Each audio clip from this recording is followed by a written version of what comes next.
How's everybody today? So I couldn't help but notice each of the speakers that came before me talk about the venue, and I heard talks of tuxes, and I heard talks of James Bond, and maybe I was the only one thinking this would make an amazing virtual reality scene for the next Oculus release. So I'm just going to give some calls and say, think of that. You could have some pretty cool fights in this room. So hey, I also wanted to start by saying great talks about connection, devices, applications, environments. I'm going to talk, I hope, about something that no one has talked about yet, but I'm going to thread through everything everyone talked about before. Now, before I get started, I do want to point out I also, from Verizon, am a proponent of connected devices, but you will notice that I'm wearing mine. So you actually don't have to hold them all. You can actually put them on. So my topic today is going to be a little different. Who here has played the game of leapfrog as a child? I'm going to redefine this term for you in the next 12 minutes. Hope that I can convince you that right now is the time for government to leapfrog enterprise. Now look, I've listened this morning. I was very excited this morning to come here and listen. But as I listened, I got more and more enthusiastic that this is the decade where government leapfrogs past enterprise and makes the innovations that really matter. After all, our country was founded on the principles of life, liberty, and the pursuit of happiness. And if you talk to anybody in the US, they'll tell you it is their right to have these things. But if you talk to anybody under the age of about 35, they will tell you that they think they have an inalienable right to also be always connected. In fact, with singularity coming fast on the scene, the whole life thing is getting a little blurry. They may want us to replace it with always connected. And just look at this past weekend. A horrific tragedy in Paris resulted in a singular activity that demonstrates the right of the citizens to be connected. As the government, as the police were unable to protect people out on the street, the Parisians rose to the equation, flooding Twitter with private messages saying, I'm in District 5, I'm in District 7, I'm in District 4, DM me for safe location. More than 1,000 residents opened their doors to both victims of the shootings as well as people that were afraid to be out on a street full of terror.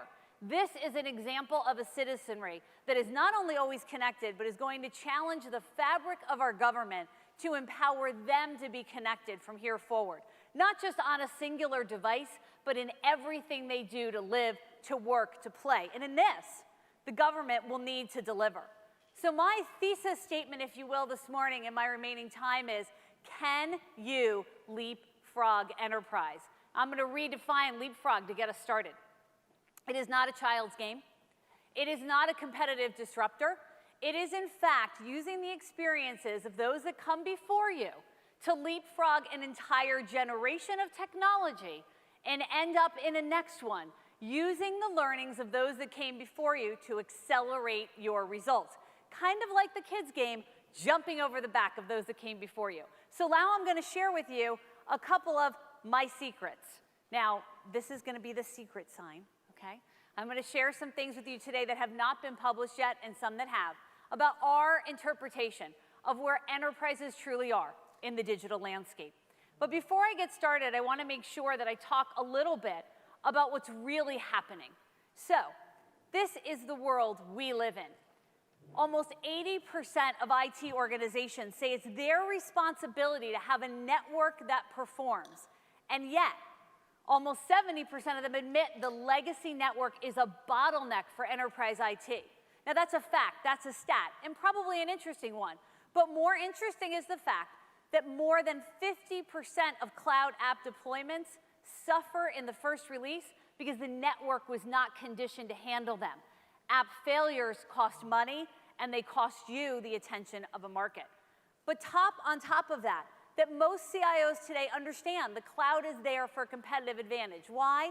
Because it's a cool new way to do infrastructure? No. Because it's a great way to do transparent applications? No. Because the fast turns in applications that are coming up and down in minutes, in days, and in weeks call for a flexible hybrid cloud environment that lets you deploy in a low CapEx way, on OpEx, and really in a flexible way to get your applications to market. But as I told you, 50% of these folks find that after they deploy the app, they need to redesign their network because it can't keep up with the pressure. It can't keep up with the demand. It can't keep up with what is increasingly becoming a digital citizenry. Add on top of that the fact that the very millennials who are demanding to be always connected, that are demanding that we give it to them as their right, are also demanding a different customer experience, not just from their local Macy's or Nordstrom's or other retail environment like Starbucks, but from you. Why should they have to visit 7 websites to get 1 or 2 things done? Why should you get to pick what their experience is? Why can't they sit at the policy table with you and design their technology experience? This is the anticipation of millennials, raised, quite frankly, as brats. I have too. Believing that they do not have to work as hard as the generation that came before them. They still have my credit card. And I pay their car insurance. It's almost like an Oprah minute, right? I'm like, listen, this is my problem. Okay, so, sorry, I segue. So these millennials believe that they should define your customer experience. In fact, in a recent survey of 10,000 millennials, they said they believe that every product that is created is not finished by the company or government that creates it, but in fact finished by them. If we don't do it right, they'll hack it to do it right themselves. And so in that environment, CIOs in major enterprises, only 15% of them are saying they feel they're confident that they can get the customer experience right for the next generation. So the network not fit for purpose, they're having difficulties keeping up with the apps, not able to define the CX, and finally, although most of them agree that improving security is a top priority, very few of them have the staff to do so. In fact, one of the most relevant conversations I have right now when I'm out in the market is about a product that we launched earlier this year, our rapid response retainer. In the minute that matters, when there's a security breach, that someone can get to us and we can come in and respond. Because in the average breach in enterprise, it is not only months before it is detected, it is often months before it is remedied. And in that moment that matters, the average IT staff does not have enough people to address the issue. So network not conditioned, cloud applications failing, they're worried about security and oh, they can't get CX. So I don't know about you, but I think all of this is an opportunity for each of you sitting in the room. And perhaps my thesis that government can actually leapfrog enterprise is something that if you give me a few more minutes, I can actually share with you. Now look, I was gonna have this slide, Bill, but I think I've heard this all today. Whether it's IoT, a hyper-connected workforce, security, smart cities, open data platforms, hybrid clouds, this is all just geek speak for one formidable moment. And it is a moment where the citizens that will be paying all of our ways in the generations to come are saying we have a better idea. The roads can tell me when there's traffic. I can help the soldier fight better. I can make sure that rather than standing in line outside a Walmart because I'm disadvantaged and need help from my government to get formula for my baby or diapers for my child, that you can tell me and engage me in the supply chain so that I don't have to suffer that horrible consequence of not being able to feed my child. I don't care what you call the technology. I care what you call the outcome. And that is a better, safer, more engaging nation. And after all, this is the best nation in the world. And it is your time to innovate far past what enterprises have done and engage our citizenry in a whole new discussion. And so as I think about what might happen 5 years from now, I envision not only this place being a virtual reality game, but also a digital State of the Union that goes something like this.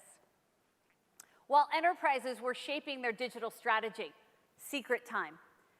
93% of enterprises believe their digital strategy is important. In the C-suite, there is absolutely zero alignment on what that digital strategy means. In fact, in most organizations, there are more than 100 different definitions of digital strategy. So while that chaos was happening in enterprise, you as a government group fully defined and executed on a digital strategy. And after all, you have 100% market share. We're all citizens. You have our eyeballs, you have our attention. In it for you to win. With regards to networks, while enterprises, 67% struggled with how they will manage a legacy network and get these innovations happening, you leapfrogged over and went to software-defined networking. Frankly, in my view as a technologist, the most exciting opportunity to all of us as geeks that have happened since Star Wars releasing on December 18th. Want to call it, that day's sacred to me. So, sorry. This would also make a nice launch party location. So now that I think about this software-defined network, let me define it for you a little differently maybe than the industry has. I believe it creates a world where us as technologists no longer have to think fixed or wireless. Bandwidth, big, small, medium, what's the app going to use? But actually offers dynamic, flexible work environments to create users to applications in a way that's seamless and reliable. And in times of great need, when there's a public emergency, when there are issues that the government needs to respond to, it is actually the technology that is enabling things like our LTE quality of service, which actually allows us to prioritize government traffic in a time of need. These are the things that software-defined networking can bring, and I believe the government will be first to adopt it. While the enterprises were still adopting cloud and talking about the differences between a hybrid cloud and a private cloud and a public cloud and this cloud and that cloud, you deployed mission-critical clouds that had an open data platform when it was needed because applications were going to be reused, and that had a closed data platform when they were not. In fact, Gartner tells us about 30% of these environments will be open data by 2018 in the government. While enterprise tried to build strong partnerships among the C-suite to define digital strategy and make the right investments, you took advantage of the ever-decreasing cost of technology and became synonymous, a term that actually my chief of staff made up last week that was C-suite anonymous. We don't care where it comes from, we're just going to enable it. While enterprise continued to try to connect their employees with an ever-growing number of devices, cars, etc., you integrated and did intelligent things for the citizenry. I have an 85-year-old father who's a polio survivor, who is unable to drive himself in a car. I had to remove him from his home and put him in an assisted living facility, not because he needs help in his day-to-day care, but because the man needed a ride to the doctor. The technology that we're talking about today would remove the need to take amazing people like my dad out of his home. And I believe in a few short years, the government will embrace these things and serve the silver tsunami very well. And finally, because you each asked yourself, truly, based on your role, what will digital deliver? How can I improve transparency? How do I improve the experiences? Who do I work with to get this done? What does my new customer look like? And can I leapfrog private? Then in fact, you will have started the journey long before those that come before you. But with your permission, I'd like to close my speech today with a little demonstration. Are you willing to do the audience demonstration part? Yeah. Don't leave me hanging out here. All right, it's harder on me than it is on you. I have heels on. Dustin Lau knows how to do this, so if you have problems, Dustin, raise your hand, you can help. Okay, right foot in the air. Seriously. You can do it, you can do it. You can stand or sit, I'm good. Okay, right hand in the air. Please make a circle with your leg. And I'll try not to fall as I do this in my high heels. Okay, I usually can do this better. Wait, I'll lean. Okay, there we go. Good. Now I'd like you to keep the leg circling. Make the number 6. What happened to your leg? Did it go the other way? This is called the law of opposing forces. When one thing tries to go one way and the other thing tries to go the other way on the same side of your body, it's impossible. And this is a little bit like the next generation of users, the millennials, are trying to go one way, and we as a government, as Descartes once said, there go my people, I must follow them. We must follow them in order to go in the same direction. But wait, there's more. Let's do it one more time. Okay, leg going. Make the number 6 from the belly. Was your leg able to stay going in the same direction when you made the 6 in a new way? This is the reality I'm asking you to embrace. A reality that says, yes, there go my people and I must follow them. They're digital citizens. They're going to demand it. We want to be there for them. But as the CIOs of the nation, as the technical geniuses of the nation, let us not let them go alone.